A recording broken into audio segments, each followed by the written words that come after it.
Guys, this is Sahib from Tech It Tweaks. Welcome to our channel, and this is the 24th episode of Tech News series on our channel. So guys, in this series I'll be telling you the things which are actually happening, going to happen, leaks, rumors, or the devices which are going to launch in recently. Also guys, we will have some polls related technology. And before starting up today's video, a huge congratulations to India's PV Sandhu for winning silver medal in badminton. She fought really hard and bad luck she didn't get the gold, but huge thumbs up for her. She got the silver medal for India. So guys, let's start with today's first news is actually coming from Nokia. As we have already told you that Nokia may be coming really soon with a smartphone whose configuration will be Qualcomm Snapdragon 820, 22.6 megapixel camera and 5.2 or 5.5 inch quad HD OLED panels. So these were the specification of that device, as you can see in pictures. Also, now the date has finally came out in front. Nokia CEO said that they will be launching devices in fourth quarter of this year. So between October to December, we can expect new devices from Nokia, and there will be some tablets as well. So guys, moving on to other news actually coming from Apple, that there will be only two variants of iPhone this year. That was thing we actually knew earlier also. So one variant will be simple iPhone 7 and other variant will be a bigger with dual camera setup, and it may be called iPhone 7 Plus or iPhone 7 Pro. So these two are names, but now one thing which has came in front is the Apple will be also be offering 256 GB variant of iPhone. So answer the poll here. Do you really want 256 GB storage in not iPhones, even on other devices? Because it is more than enough, ample amount of storage, I would say. So guys, the other news is coming from Mizu, that they will be coming up with new Mizu Pro 7, and this device will be powered by Exynos 8890. It will be having dual screen, as you can see in pictures.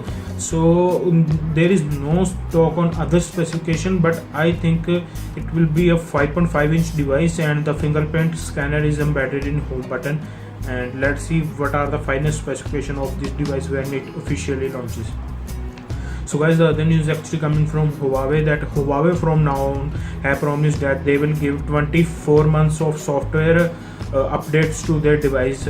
So it's a very good news that even Huawei is now announcing that they will be giving 2 years of software service to their devices. But the thing which should be kept in mind that how many Android security updates we will be getting. So considering Samsung, I am very happy with Samsung that each and every month they are giving Android security updates to flagship and most of the mid-rangers as well. So they are doing pretty good in this area.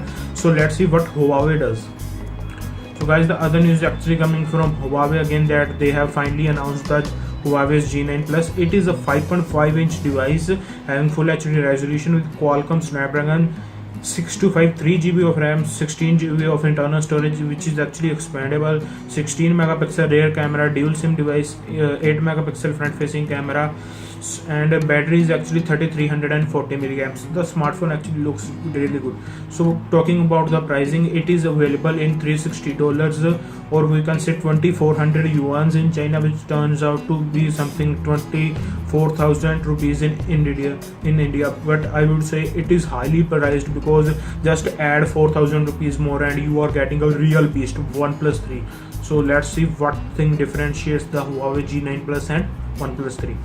Moving on to the other news actually coming from Intel, that from now on Intel will be making ARM based smartphone chips, which will be actually built on 10 nanometer process, and they will be starting with LG SoCs. So recently Intel has shut down their main SoCs that were coming in Asus Zenphones, but now they will be making chipset for ARM, which is actually really good news. And on 10 nanometer process, the actual performance of the chipset would be real good, and this will give competition to Qualcomm, I believe, and there will be some more manufacturers coming. So there will be a lot more competition, and we will be getting some better things. So guys, when we move to the other news actually coming from Xiaomi, that Xiaomi Redmi 4 has been finally leaked and not officially announced, but it is having 5-inch Full HD panel with Qualcomm Snapdragon 625, which is actually built on 14nm process, 2GB 16GB or 3GB 32GB internal storage, Enter 6.0 Marshmallow, 13 megapixel rear camera, 5 megapixel rear camera, 4G voltage port and 4000 milliamps of battery. So just a chipset upgrade, I would say, nothing more than that. So actually I want some upgrades in loudspeaker and cameras. So guys, when we move to the other news actually coming from Asus, that Asus has also released Asus Transformer 3. So it is a competitor to the Surface Pro 4 in India, in any part of world actually. The specification are actually looking decent, but the price is actually a little bit high. Let's talk about specification. This device will come with the 12.6 inch 2820 into 1920 display, which will be having 121% sRG color gamut.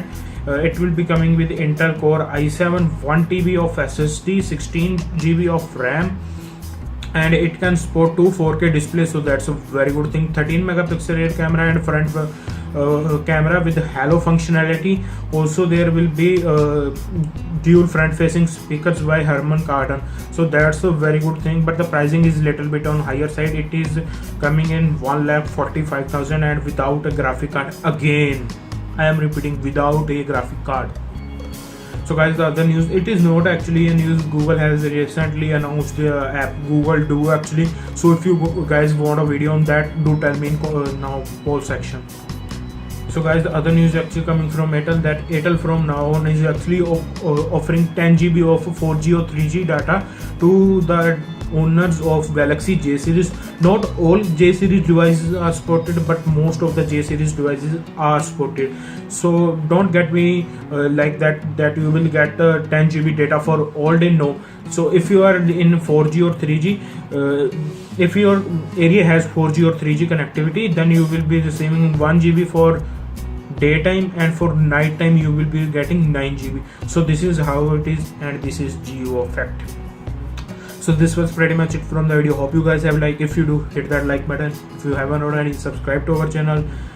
And if you want to support TechieTwix, affiliate links in description box down below. Help the channel, you will be charged nothing extra. Want to follow me on Facebook, Twitter, Instagram, description box. So this is Sahib from TechieTwix signing off. Thank you guys for watching, and we will meet in next one.